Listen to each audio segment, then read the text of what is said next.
الحمد للہ رب العالمین والصلاة والسلام علی سید الانبیاء والمرسلین اما بعد۔ صحیح بخاری کی اس حدیث سے ابتدا کرتے ہیں۔ سیدنا برا بن عازب رضی اللہ تعالی عنہ بیان کرتے ہیں، رسول اللہ صلی اللہ علیہ وسلم نے ایک انصاری شخص کو حکم دیا کہ اپنے بستر پر لیٹے ہوئے جب وہ سونے کے لیے لیٹ جائے تو یہ دعا پڑھے، اللہم اسلمت نفسی، اے اللہ میں نے اپنی جان تیرے سپرد کر دی۔ اللہم اسلمت نفسی الیک، اے اللہ میں نے اپنی جان تیرے سپرد کر دی۔ جب اپنی جان اللہ کے سپرد کر دی تو اس سے عقیدہ توحید کا فہم حاصل ہوتا ہے کہ بندے نے اللہ کی مخلوق کے علاوہ اللہ کے اپنی جان سپرد کر دی، حوالے کر دی۔ وَوَجَّهْتُ وَجْهِيَ إِلَيْكَ، اور اپنا چہرہ تیری طرف کر دیا۔ سبحان اللہ، یعنی چہرہ بھی اللہ کے تابع کر دیا، جان بھی اللہ کے حوالے کر دی۔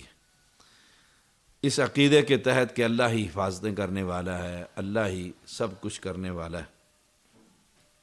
وَفَوَّضْتُ أَمْرِي إِلَيْكَ، اور اپنا معاملہ تیرے حوالے کر دیا۔ جب انسان اپنے سارے معاملات رب کے حوالے کر دیتا ہے تو رب اس کی حفاظت کرتا ہے، اور اس کا یہ عقیدہ ہوتا ہے کہ میرا یہ معاملہ بھی اللہ کے حوالے ہے اور اللہ ہی معاملات کو درست کرنے والا ہے۔ وَأَلْجَأْتُ ظَهْرِي إِلَيْكَ، اور اپنی پشت تیری طرف جھکا دی۔ سبحان اللہ، عقیدہ توحید کے جھکنا جو ہے پشت کا، وہ ایک رب کے لیے، غیر اللہ کے لیے نہیں۔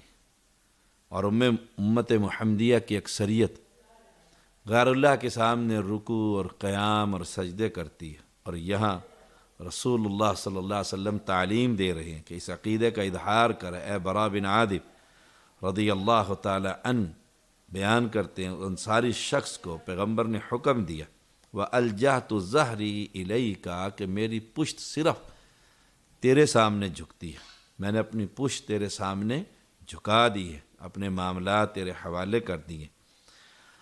رغبتاً ورہبتاً الیک، یہ سب کچھ تیری ملاقات کا شوق رکھتے ہوئے اور تجھ سے ڈرتے ہوئے کیا۔ سبحان اللہ، جسے رب کی ملاقات کا شوق ہو اور رب کا خوف اس کے دل میں ہو تو یہ شخص موحد آدمی ہے، وہ اپنی زندگی پھر سنوارتا ہے اور سنبھالتا ہے اور اپنے عقیدے کی اصلاح کرتا ہے، اور پھر اعلان کرتا ہے لا ملجأ ولا منجا منک الا الیک، تیرے سوا نہ کوئی پناہ گاہ اور نہ مقام نجات ہے۔ پناہ گاہ بھی تیرے سوا کوئی نہیں، کوئی پناہ دینے والا نہیں، کہ پناہ تو صرف رب دیتا ہے، اور مقام نجات بھی اس اللہ کے سوا کوئی نہیں۔ آمنت بکتابک الذی انزلت وَنَبِيِّكَ الَّذِي أَرْسَلْتَ، اور میں تیری اس کتاب پر ایمان لایا، یعنی قرآن مقدس پر جو تو نے اتاری۔ جب کتاب اللہ پر ایمان ہوگا تو عقیدہ توحید کا فہم حاصل ہوگا، اور تیرے اس نبی کو مان لیا، وَنَبِيِّكَ الَّذِي أَرْسَلْتَ، جو تو نے مبعوث فرمایا، اور مبعوث نبی اکرم صلی اللہ علیہ وسلم کو اللہ تعالی نے مبعوث فرمایا جب اللہ پر بھی ایمان اور نبی اکرم صلی اللہ علیہ وسلم کی نبوت پر بھی ایمان، اور پھر اس عقیدے کا اظہار کہ جان بھی تیرے سپرد، چہرہ بھی تیری طرف، معاملات بھی تیرے حوالے، پشت بھی تیرے سامنے جھکا دی، اور تجھ سے ملاقات کا شوق ہے اور تیرا ڈر میرے دل میں ہے، اور میرا ایمان یہ ہے کہ تیرے سوا کوئی پناہ گاہ نہیں اور نہ کوئی مقام نجات ہے، اور میرا اللہ کے قرآن پر اور محمد صلی اللہ علیہ وسلم پر ایمان ہے۔ یہ ہے عقیدہ توحید کا فہم، امت محمدیہ کی اکثریت کے دل میں غیر اللہ کا ڈر ہے، بری امام کا ڈر ہے یا گولڈے والے کا ڈر ہے یا پیر عبد القادر جیلانی کا خوف ہے دل کے اندر کہ اگر آج جمعرات کو میں نے ختم نہ دی تو پیر مجھے الٹا اور سیدھا کر دے گا۔ اور پناہ گاہ بھی ان کی یہی قبریں اور یہ آستانے اور یہ مقبرے اور یہ گدی نشین اور سجادہ نشین، وہ پیروں کی پناہ میں آ گئے۔ وہ اپنی کمر پر ہاتھ پھرواتا ہے کہ ہاتھ تھپکی دے دیجئے شاہ صاحب، وہ پیٹھ اپنی پشت کو اس کے سامنے جھکا دیتا ہے، اور رسول اللہ صلی اللہ علیہ وسلم اس انصاری صحابی کو کہہ رہے ہیں کہ اللہ کے سامنے اپنی پشت کو جھکا، اس کا اعلان کر۔ یہ فرق ہے امت محمدیہ کی اکثریت کا اور مسلمان مواحد کا۔ انعام کتنا بڑا ہے؟ رسول اللہ صلی اللہ علیہ وسلم نے فرمایا جو شخص سونے سے پہلے یہ کلمات پڑھ لے، یعنی اسے اس دعا کا ترجمہ آتا ہو، یہ نہیں کہ اس نے طوطے کی طرح حفظ کر لیا تو وہ رات کو پڑھ رہا ہے، اسے پتہ ہی نہیں ہے، یا علی مدد بھی کہہ رہا ہے، غیر اللہ کی پناہ میں بھی آ رہا ہے اور کہتا ہے پیر صاحب میں سو رہا ہوں میرا خیال رکھنا۔ عقیدہ ہے کہ پیر صاحب ساتھ والی چرپائی پر آئے ہوئے ہیں، عقیدہ یہ ہے کہ وہ اپنے گھر بیٹھے ہوئے اور ان کی نگاہ میرے کمرے تک کام کر رہی ہے، میں اس کی پناہ میں آیا ہوں، ڈر اس کے دل میں اس کا ہے، اور ساتھ یہ پوری دعا بھی پڑھے کوئی فائدہ نہیں۔ عقیدے کے تحت اسے پڑھنا ہوگا، عقیدے کے تحت ترجمہ سمجھتے ہوئے کہ اب میں کسی سے خوف نہیں کھاتا، نہ کسی زندہ سے نہ کسی مردہ سے، میرے دل میں کسی کا ڈر نہیں، میرا اللہ پر ایمان ہے اور اسی کا ڈر۔ یہ شخص ان عقیدے کے ساتھ اگر پڑھ لے تو انعام کتنا بڑا ہے۔ فَإِن مَاتَ عَلَى الْفِطْرَةِ، پھر اسی رات اگر وہ فوت ہو جائے تو وہ فطرت اسلام پر فوت ہوگا، اسے موت آ جائے، موت کا تو پتہ نہیں کس وقت آ جائے گی، مات علی الفطرہ، تو وہ اسی رات فوت ہو جائے تو فطرت اسلام پر فوت ہوگا۔ اور ہم فطرت اسلام ہی کا سبق یہ پڑھا رہے ہیں، یعنی انشاءاللہ وہ اللہ کے ہاں پھر جنت میں داخل ہوگا۔ صحیح مسلم کی حدیث ہے، صحیح مسلم کی، انس بن مالک رضی اللہ تعالی عنہ بیان کرتے ہیں رسول اللہ صلی اللہ علیہ وسلم دشمن پر طلوع فجر کے وقت حملہ کرتے تھے، اور حملہ کرنے سے پہلے اذان کی آواز پر کان لگاتے تھے، بستی سے باہر ٹھہر جاتے اور پھر دیکھتے کہ بستی میں آواز آئی ہے یا نہیں آ رہی، اذان کی اللہ اکبر کی صدا بلند ہو رہی ہے یا نہیں ہو رہی۔ اگر نہیں ہو رہی تو حملہ کر دیتے، اور اگر اذان سن لیتے کہ وہاں اعلان ہو گیا اشہد ان لا الہ الا اللہ واشہد ان محمد رسول اللہ، اللہ اکبر کی صدا بلند ہو گئی، لا الہ الا اللہ اس کا اعلان ہو گیا، تو رک جاتے، حملہ نہ کرتے کہ یہ بستی مسلمانوں کی بستی ہے، اور جس بستی میں اذان ہی نہ ہو تو گویا وہ مسلمانوں کی بستی نہیں۔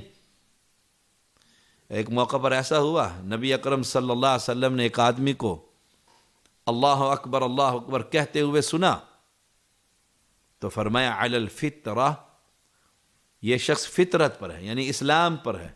اتنے کبریائی اور بزرگی اور بڑائی اور تکبیر ایک اللہ کی بیان کر دی، اللہ اکبر۔ پھر اس شخص نے کہا اشہد ان لا الہ الا اللہ، اشہد ان لا الہ الا اللہ، تو رسول اللہ صلی اللہ علیہ وسلم نے اس سے مخاطب ہوتے ہوئے فرمایا، ترجمہ کیا تھا کہ میں گواہی دیتا ہوں اللہ کے سوا کوئی الہ نہیں، معبود برحق نہیں، وہی داتا اور دستگیر، غوث آدم، رنج بخش اور گنج بخش اور اولاد بخش اور مشکل کشا اور حاجت روا اور اولاد دینے والا اور بگڑیاں بنانے والا۔ یہ ترجمہ ہے لا الہ الا اللہ، لا الہ الا اللہ۔ اس نے یہ اعلان کر دیا، گواہی دی، میں گواہی دیتا ہوں۔ تو رسول اللہ صلی اللہ علیہ وسلم نے اس کی طرف دیکھا، اس سے مخاطب ہوتے فرمایا خرجت من النار، تو آگ سے بچ گیا ہے، یعنی کلمہ توحید پر جس کا ایمان ہو تو وہ رسول اللہ صلی اللہ علیہ وسلم اسے گواہی دے رہے ہیں، خرجت من النار، تو آگ سے بچ گیا۔ یہ الفاظ سن کر صحابہ کرام رضی اللہ عنہم نے اس کی طرف دیکھا تو وہ راعی تھا، بکریوں کا چرواہا، بکریوں کا چرواہا، اور وہ بکریوں کا چرواہا اذان، نماز کے وقت پر اذان دے کر اقرار کر رہا تھا تو کلمہ توحید کا، فطرت کا۔ اللہ کے پیغمبر نے فرمایا یہ شخص فطرت پر ہے اور اسے جہنم سے آزادی کی گارنٹی بھی عطا فرمائی۔ اس لیے ثابت یہ ہوا کہ توحید عین فطرت ہے، کلمہ توحید عین فطرت ہے۔ یہ شخص کسی دلیل یا دعوت کی بنیاد پر نہیں بلکہ فطری صلاحیت اور اپنے باطن کے داخلی ادراک اور احساس کی بنا پر توحید کی صدا لگا رہا ہے، لا الہ الا اللہ۔ تو ثابت یہ ہوا توحید عین فطرت ہے۔ نمبر 2، رسولوں کی بعثت کا مقصد ہی توحید ہے، سبحان اللہ۔ ہم نے شروع میں کہا تھا کہ ہم احادیث کی روشنی میں ان ٹاپک پر، توحید پر گفتگو کرتے رہیں گے۔ سیدنا محمود رضی اللہ تعالی عنہ بیان کرتے ہیں رسول اللہ صلی اللہ علیہ وسلم نے فرمایا انا رسول اللہ، میں اللہ کا پیغمبر ہوں، میں اللہ کا رسول ہوں۔ بعثنی الی العباد، مجھے بندوں کی طرف مبعوث کیا گیا۔ ادعوہم الی ان یعبدوا اللہ لا یشرکوا بہ شیئا، تاکہ میں تمام انسانوں کو دعوت دوں۔ ادعوہم، کون سی دعوت؟ کہ وہ اللہ کی عبادت کریں اور اس کے ساتھ کسی کو شریک نہ ٹھہرائیں۔ تو بعثت کا مقصد بعثنی الی العباد، یہ ماننا پڑے گا کہ محمد صلی اللہ علیہ وسلم اللہ کے رسول ہیں۔ انا رسول اللہ، پیغمبر خود ارشاد فرما رہے ہیں انا رسول اللہ، میں اللہ کا رسول۔ اگر یہی بات مان لی جائے کہ میں اللہ کا رسول ہوں، اس پر ایمان لے آئے امت محمدیہ، فرقہ بندی کی لعنت ختم ہو جائے گی۔ ہر شخص اللہ کے رسول صلی اللہ علیہ وسلم کو زبانی رسول ماننے کے لیے تیار ہے، لیکن عملاً اپنے امتی امام کے پیچھے لگ کر پیغمبر علیہ السلام کی رسالت کا عملی انکار کرتا ہے۔ ایک تو وہ ظالم ہے جو نبوت، ختم نبوت کے انکاری ہیں، ختم نبوت کے انکاری ہیں، اور ایک یہ لوگ ہیں جو اللہ کے پیغمبر علیہ السلام کا کلمہ پڑھنے کے بعد بھی اور ایسے روشن شریعت آنے کے بعد بھی پھر امتی امام کی طرف، کسی اور شخص کی طرف اپنے مسلک اور مذہب اور طریقے کی نسبت کرتے ہیں۔ کتنا بڑا ظلم ہے۔ انا رسول اللہ، اللہ کے پیغمبر خود فرما رہے ہیں میں اللہ کا پیغمبر ہوں، اور قرآن کہہ رہا ہے لقد کان لکم فی رسول اللہ اسوۃ حسنہ، بعثنی الی العباد، مجھے بندوں کی طرف مبعوث کیا گیا ہے دعوت دینے کے لیے۔ ادعوہم الی ان یعبدوا اللہ لا یشرکوا بہ شیئا، دعوت کون سی؟ کہ سب سے پہلا پیغام کہ وہ اللہ کی عبادت کریں، سجدہ، رکوع، قیام، نذر، نیاز، خوف، توکل، بھروسہ ایک اللہ پر سبحانہ و تعالی، اور خالی عبادت ہی نہیں، لا یشرکوا بہ شیئا، پھر اس کے ساتھ کسی کو شریک نہ ٹھہرائیں، اس کے ساتھ کسی پتھر کو، کسی درخت کو، کسی سید کو، کسی فقیر کو، اور کسی درویش کو، اور کسی ملنگ کو، اور کسی نانگے شاہ کو، لا یشرکوا بہ شیئا، اس کے ساتھ کسی کو شریک نہ ٹھہرائیں۔ پھر یہ مقصد ہے انبیاء کا دنیا میں آنے کا، نوح علیہ السلام سے لے کر محمد الرسول اللہ صلی اللہ علیہ وسلم تک، سب کا یہ مقصد ہے۔ وَلَقَدْ بَعَثْنَا فِي كُلِّ أُمَّةٍ رَسُولًا أَنِ اعْبُدُوا اللَّهَ وَاجْتَنِبُوا الطَّاغُوتَ، نبی کی بعثت کا مقصد۔ اب ہماری ذمہ داری بھی کیا ہے کہ انبیاء فوت ہو چکے، رسول اللہ صلی اللہ علیہ وسلم وفات پا چکے، اب علماء جو ہیں ورثۃ الانبیاء ہیں، اور نبیوں کی وراثت کوئی درہم اور دینار نہیں، کلمہ توحید ہے۔ تو مجھ جیسے طالب علم کی یہ ذمہ داری ہے، اور علماء حق کی یہ ذمہ داری ہے کہ قوم کو غیر اللہ کے دروں سے ہٹا کر ایک در پر، اس پر محنت کیجیے، اس پر نکلیے سیاسی چنگل سے، اور نکلیے اس جمہوریت کی گندی دلدل سے، نکلیے مداہنت سے، اور اللہ کی توحید کا پیغام ڈنکے کی چوٹ اعلان کیجیے کہ الیس اللہ بکاف عبدہ، اور قوم کو بتلائیے کہ تم شرک کر رہے ہو، تم غیر اللہ کے دروں پر جا رہے ہو، اور نبی کے آنے کا مقصد تو یہ تھا کہ تمہیں خبر دی جائے لا یشرک بہ شیئا۔ سیدنا معاویہ رضی اللہ تعالیٰ عنہ بیان کرتے ہیں، میں نے رسول اللہ صلی اللہ علیہ وسلم کی خدمت میں حاضر ہو کر عرض کی، میں نے آپ کے پاس نہ آنے کی کثرت سے قسمیں کھا رکھی تھی، اس کے باوجود میں آپ کی خدمت میں حاضر ہوں۔ اس ذات کی قسم جس نے آپ کو حق دے کر مبعوث فرمایا، بتائیے آپ کیا لے کر آئیں، کیا پیغام لے کر آئیں، کیا دعوت ہے آپ کی؟ آپ صلی اللہ علیہ وسلم نے فرمایا الاسلام اسلام الاسلام۔ عرض کی اسلام کیا ہے یا رسول اللہ صلی اللہ علیہ وسلم؟ اسلام کیا ہے؟ سبحان اللہ، اسلام کی دعوت کیا ہے؟ آپ صلی اللہ علیہ وسلم نے فرمایا ان یسلم قلبک للہ، اسلام یہ ہے کہ تیرا دل اللہ کا فرما بردار ہو جائے۔ سبحان اللہ، ان یسلم قلبک للہ، تیرا دل اللہ کے لیے مطیع ہو جائے، فرما بردار ہو جائے، دل کے اندر ایک رب کا خوف ہو، دل کانپتا ہو مالک کی جلالت سے،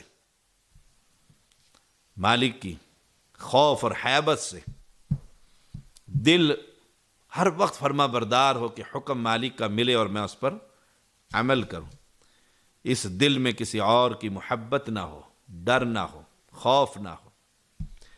وَأَن تُوَجِّهَ وَجْهَكَ إِلَى اللَّهِ، اور تو اپنا چہرہ بھی اللہ کی طرف موڑ لے، یہ چہرہ بھی خالص اس کے سامنے جھکے، یہ جو پیشانی ہے سب سے اوپر، رب نے اس لیے سب سے اوپر بنائی ہے کہ سب سے اوپر والے کے سامنے اس کو جھکنا چاہیے۔ وَأَن تُوَجِّهَ وَجْهَكَ إِلَى اللَّهِ، اپنے چہرے کو اللہ کی طرف موڑ لے، ادھر متوجہ ہو جا، ہر تنگی، ترشی، پریشانی، بیماری، خوشی، غمی، ہر حال میں اللہ کی طرف رجوع کر۔ وَتُصَلِّيَ الصَّلَاةَ الْمَكْتُوبَةَ، اور فرض نمازیں پڑھ۔ وَتُؤَدِّيَ الزَّكَاةَ الْمَفْرُوضَةَ، اور فرض زکوٰۃ ادا کر۔ فرض نمازیں 5، زکوٰۃ 7.5 تولے سونا کے پر زکوٰۃ یا اس کی مالیت پر۔ نماز اور زکوٰۃ میں، صلاۃ اور زکوٰۃ میں کوئی فرق نہیں۔ جو نماز پڑھتا ہے زکوٰۃ نہیں دیتا مسلم نہیں، جو زکوٰۃ دیتا ہے نمازیں نہیں پڑھتا مسلم نہیں۔ پوچھا تھا آپ نے کہ آپ کی دعوت کیا ہے، اس دعوت کے اندر توحید کے بعد نماز بھی توحید کی دعوت ہے۔ اللہ اکبر کہہ کر سینے پر ہاتھ باندھ لیتا ہے۔ یہ روایت امام احمد بیان کرتے ہیں اس حدیث کو، اور جو بعثت کا مقصد ہے اس حدیث کا نمبر ہے 23619، اور جو سوال کیا تھا معاویہ نے اس حدیث کا نمبر ہے 20022۔ اہل اسلام 5 نمازیں فرض ہیں، صرف رمضان المبارک میں نہیں، رمضان المبارک میں نہیں، 5 نمازیں فرض ہیں۔ نماز نہیں پڑھتا تو مسلم نہیں۔ زکوٰۃ ادا کیجیے، نماز پڑھیے۔ امام احمد بیان کرتے ہیں 24855 حدیث نمبر، سیدہ عائشہ طاہرہ صدیقہ رضی اللہ تعالی عنہما بیان کرتے، رسول اللہ صلی اللہ علیہ وسلم نے فرمایا انی ارسلت بحنیفیت سمحت، مجھے یکسوئی والا نرمی والا میانہ روی والا دین دے کر بھیجا گیا ہے۔ انی ارسلت، بے شک مجھے بھیجا گیا ہے، بحنیفیت سمحت، توحید پر مبنی، یکسوئی والا، توحید والا، سمحت نرمی والا اور میانہ روی والا دین دے کر بھیجا گیا، سمحت میانہ روی والا دین دے کر بھیجا گیا۔ جو دین آپ لے کر آئے ہیں وہ حنیف مسلمہ، جیسے ابراہیم علیہ السلام نے کہا تھا، توحید پر مبنی، یکسوئی والا، نرمی والا۔ امام احمد 5667 اس حدیث کا نمبر ہے، وہ ایک حدیث لے کر آئے، اور اس حدیث کو امام البانی صحیح کہتے ہیں۔ راوی ہیں عبداللہ بن عمر رضی اللہ تعالی عنہما، بیان کرتے ہیں رسول اللہ صلی اللہ علیہ وسلم نے فرمایا وَبُعِثْتُ بَيْنَ يَدَيِ السَّاعَةِ بِالسَّيْفِ حَتَّى يَعْبُدَ اللَّهُ وَحْدَهُ لَا شَرِيكَ لَهُ وَجُعِلَ رِزْقِي تَحْتَ ظِلِّ رُمْحِي وَجُعِلَ الذُّلُّ وَالصَّغَارُ عَلَى مَنْ خَالَفَ أَمْرِي وَمَنْ تَشَبَّهَ بِقَوْمٍ فَهُوَ مِنْهُمْ أَوْ كَمَا قَالَ عَلَيْهِ السَّلَامُ وَبُعِثْتُ بَيْنَ يَدَيِ السَّاعَةِ بِالسَّيْفِ، مجھے قیامت تک کے لیے تلوار دے کر بھیجا گیا۔ اللہ اکبر، قیامت تک کے لیے تلوار دے کر بھیجا گیا۔ پہلے جو حدیث پڑھی انی ارسلت بحنیفیت سمحت، ساتھ ہی وبعثت بین یدی الساعۃ بالسیف، کہ وہ دین جو میں لے کر آیا ہوں اگر اسے کوئی شخص نہیں مانے گا تو جزیہ دے گا، ٹیکس دے گا زندہ رہنے کا، یا اسلام قبول کرے گا، اور اگر نہیں تو تلوار اس کی اور ہمارے درمیان فیصلہ کر دے گی۔ آپ کو تلوار دے کر بھیجا گیا۔ اس تلوار کو بھیجنے کا مقصد کیا تھا؟ حتی یعبد اللہ وحدہ لا شریک لہ، کہ حتیٰ کہ اللہ وحدہ لا شریک کی عبادت کی جائے۔ تلوار دے کر بھیجنے کا مقصد یہ تھا کہ غیر اللہ کی عبادت سے ہٹا کر انہیں اللہ کی عبادت پر لایا جائے گا۔ لا شریک لہ، خالی عبادت نہیں، لا شریک لہ، وحدہ لا شریک، اس کا کوئی شریک نہیں، وہ اکیلا، وَجُعِلَ رِزْقِي تَحْتَ ظِلِّ رُمْحِي، اور میرا رزق تحت ظل رمحی، میرے نیزے کے نیچے رکھ دیا گیا۔ سبحان اللہ۔ وَجُعِلَ الذُّلُّ وَالصَّغَارُ عَلَى مَنْ خَالَفَ أَمْرِي، اور جو شخص میرے حکم کی مخالفت کرے، ذلت اور رسوائی اس کا مقدر بنا دی گئی ہے، اور جو شخص اسی قوم کی مشابہت اختیار کرے، وَمَنْ تَشَبَّهَ بِقَوْمٍ فَهُوَ مِنْهُمْ، تو وہ اسی میں شمار کیا جائے گا۔ سابقہ سیدہ عائشہ والی جو حدیث ہے اس میں نرمی اور میانہ روی، حنیفیت اور سمحت، اور اس حدیث میں تلوار۔ مطلب یہ کہ اسلام کی دعوت و تبلیغ کا فرض محبت، نرمی، پیار، اس سے ادا کرنا۔ اگر توحید کی راہ میں اگر کوئی رکاوٹ ڈالنے کی کوشش کرے اور اس نور کو بجھانے کی، بند کرنے کی کوشش کرے، اس کے خلاف تلوار کا استعمال ہوگا، پھر اس کی گردنیں کاٹی جائیں گی۔ اور یہ اشارہ بھی ہے کہ رکاوٹیں ڈالنے والے لوگ قیامت تک موجود رہیں گے، قیامت تک موجود رہیں گے، اور ہیں اور رہیں گے قیامت تک۔ اہل ایمان کو اس توحید کے راستے میں رکاوٹیں ہٹانے کے لیے ہر وقت تیار رہنا ہوگا۔ اس کی بہت ساری صورتیں ہوں گی۔ یہ لبرل مافیا اور یہ لبرل لوگ اور یہ غدار لوگ، دین کے دشمن، یہ ہر وقت ہر لمحہ اس کوشش میں رہیں گے کہ یہ نور، یہ روشنی یہ بجھا دی جائے۔ کبھی میرا جسم میری مرضی، اور کبھی کرونا وائرس کو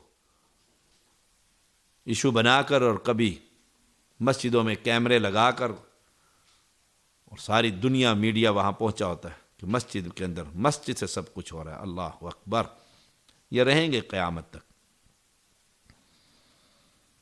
یاد رہے جہاد جو ہے یہ بعثت بین یدی الساعۃ بالسیف، کافروں کو قتل کرنے کا نام نہیں بلکہ اللہ کے دین کو غالب کرنے کا نام ہے، کہ کوئی قبر نہ رہے جس پر کوئی غیر اللہ کا بندہ مخلوق کے سامنے جھکے، سب کو صاف کر دیا جائے. جو اسلام کی راہ میں رکاوٹ ڈالے تو اس کی گردنیں کاٹی جائیں گی، ویسے ہر شخص کو امن دیا جائے گا. اور فرمایا وَجُعِلَ الذُّلُّ وَالصَّغَارُ عَلَى مَنْ خَالَفَ أَمْرِي، جو شخص میرے حکم کی مخالفت کرے گا ذلت اور رسوائی اس کا مقدر بنا دی گئی. مسلمانوں نے اسلام کو چھوڑ کر شرک اکبر بھی کیا اور رسول اللہ صلی اللہ علیہ وسلم کی احکام کی مخالفت بھی کی تو اللہ نے ذلت اور رسوائی ان کو مقدر بنا دی. ہر جگہ سے مار پڑ رہی ہے، وہ کشمیر ہے، وہ انڈیا کے مسلمان ہیں، وہ اور علاقوں کے مسلمان ہیں. حل کیا ہے کہ واپس آئیے، واپس آئیے اللہ کے نبی کی اطاعت کی طرف. اور ومن تشبہ بقوم فہو منہم، جو ان کے مذہبی شعار اختیار کرے گا کہ مسلمان بیٹی تیار ہو رہی ہے شادی کے لیے، دلہن بن رہی ہے، تو لباس اور وضع قطع ساری اس نے یہودیوں والی بنا لی ہے. اور غمی اور شادی کا موقع آیا ہے تو ان کے مذہبی شعار کو اپنا لیا گیا، تو پھر وہ قیامت کا دن اس کا حشر بھی انہی کے ساتھ ہوگا، یہودیوں اور عیسائیوں کے ساتھ ہوگا. جن کے ساتھ بھی کرے گا، کفار کے ساتھ کرے گا. بالوں کی کٹنگ سے لے کر اور لباس پیر کے ناخنوں تک، جیسی وہ اپنی شکل و صورت بنائے گا، جس قوم کے ساتھ مشابہت اختیار کرے گا، انہی میں شمار کیا جائے گا. اس پر بڑی لمبی گفتگو ہو سکتی ہے. اللہ کریم ہمیں کفار کی مشابہت سے محفوظ فرما اور اس دھرتی پر خالص دین توحید کا غلبہ عطا فرما. وآخر دعوانا ان الحمد للہ رب العالمین.